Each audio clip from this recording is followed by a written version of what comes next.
Como é seu nome? Mara Júlia. Mara Júlia. Quem é quem aí, Mara? Esse daqui é o meu pai, a minha mãe, a minha irmã e meu filho.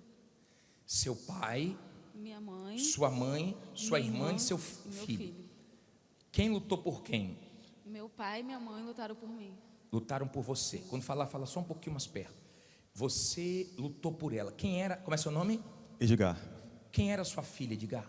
um caso perdido. Perdido, perdido, perdido. Por que sua filha era um caso perdido? Olha, ela já foi expulsa, ela começou desde nova, só vem piorando, né? Só vinha piorando. Com 5 anos de idade, ela foi expulsa da primeira escola.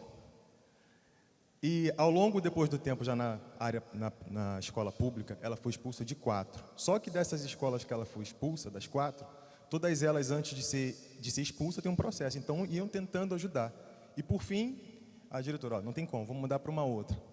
Ela foi expulsa de 4. Não sei nem se ela conseguiria hoje, novamente, retornar à rede pública, né? E dali ela veio se envolvendo com uma série de coisas, né? Já acordamos em casa, né, olhar pela janela, ver o giroflex, polícia. Chegava lá dentro da viatura, polícia levando. Já acordei de manhã, liguei a televisão para ver um jornal e daqui a pouco eu estou vendo uma opção de gente preso, Mara Júlia no meio, né?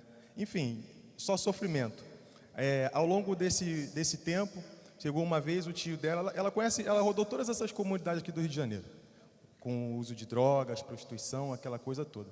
Ali era você. Sim. Era eu.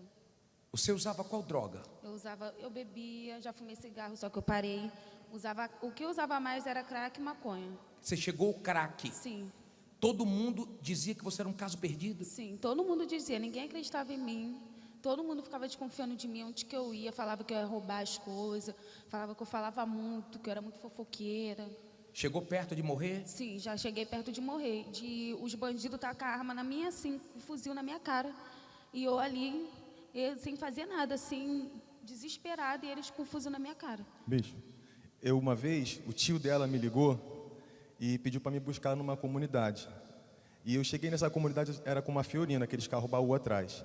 Aí demorei a achar ela, quando eu coloquei ela dentro do carro, o tio dela chegou desesperado e falou assim, cadê ela? Eu falei, ela já está aqui. Ele, sai, que os caras mandaram ordem agora para matar ela. Tinham chegado lá na casa, eu tinha colocado ela dentro do carro, tínhamos que sair correndo, que eles tinham dado a ordem para matar ela.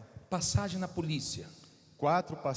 Passagem 4, ela respondia a 4 processos, cada um com um nome diferente, que toda vez que ela iria presa, ela dava um nome diferente. Ela já foi presa, já ficou no sistema penitenciário por 6 meses em um, depois 2 em um outro, fugiu.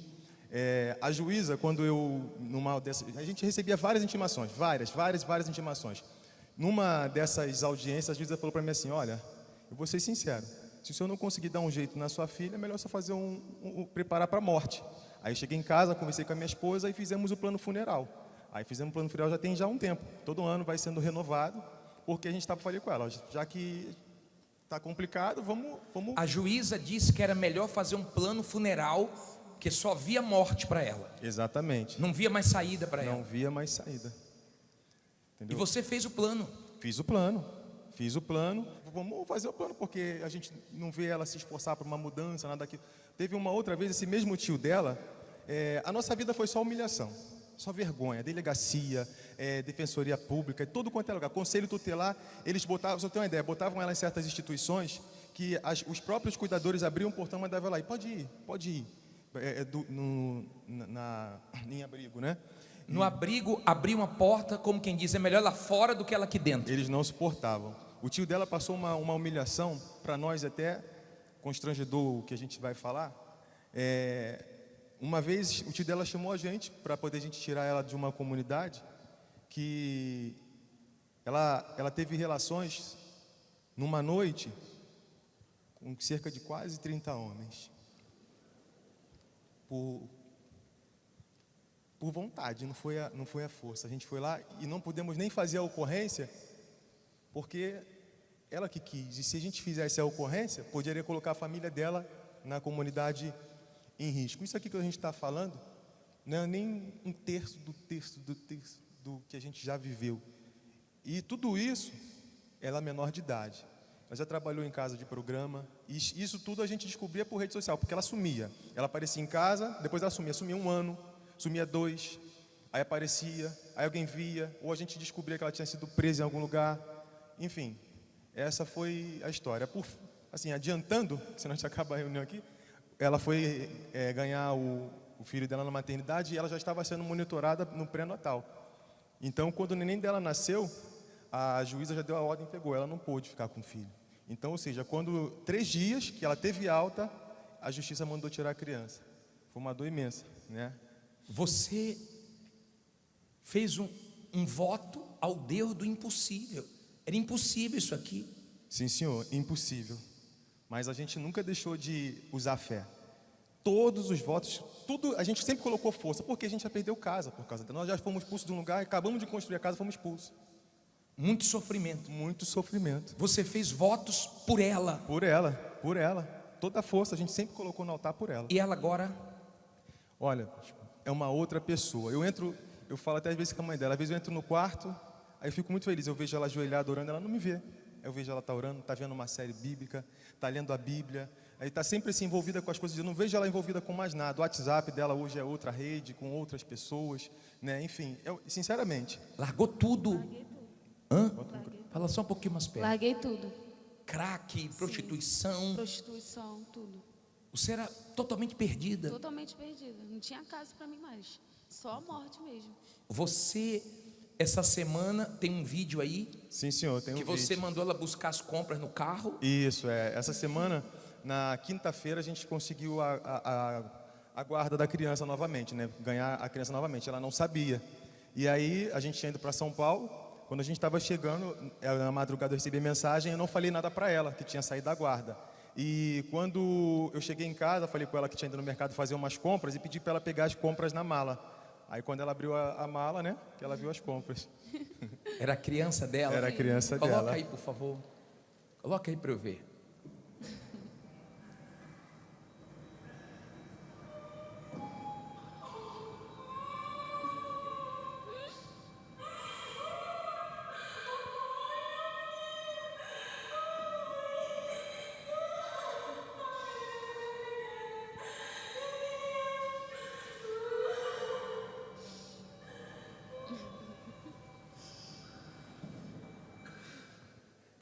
Você pensava que eram as compras. Sim. E era sua criança. Estou vendo aí a senhora chorando. Sofreu muito com ela? Muito. Sofri muito, muito. Madrugada, orando, chorando muito por causa dela. No dia das mães me deixou. Ela veio numa semana. Aí eu conversava com ela. Mãe, não vou embora mais não. Aí quando foi meia-noite eu levantei. Cadê a Mara? Deixou a porta aberta e me deixou no dia das mães. Eu digo, a Mara foi embora de novo. Quantas vezes ela foi embora e voltou? Muitas vezes, bispo. Muitas. Desde todos os órgãos públicos abandonaram ela. Todos. A gente tem encaminhamento de todos. Um empurrava para o outro até... Ninguém aguentava, na verdade. Ninguém aguentava. A minha filha mais nova já estava ficando com raiva dela por ver a mãe sofrer. Ano passado, no Natal, ela foi embora de novo. Eu fiquei passando muito mal, muito. Eu tive que pedir ajuda do pastor para ele fazer um propósito comigo para me ficar... Te acalmar. Me acalmar. Olhar para sua filha hoje assim... Era impossível. Era impossível. Mas o Deus do impossível honra quando você faz sua parte. Deus lembrou do voto que você fez. Amém. E Ele honrou. Deus abençoe, tá? Obrigada.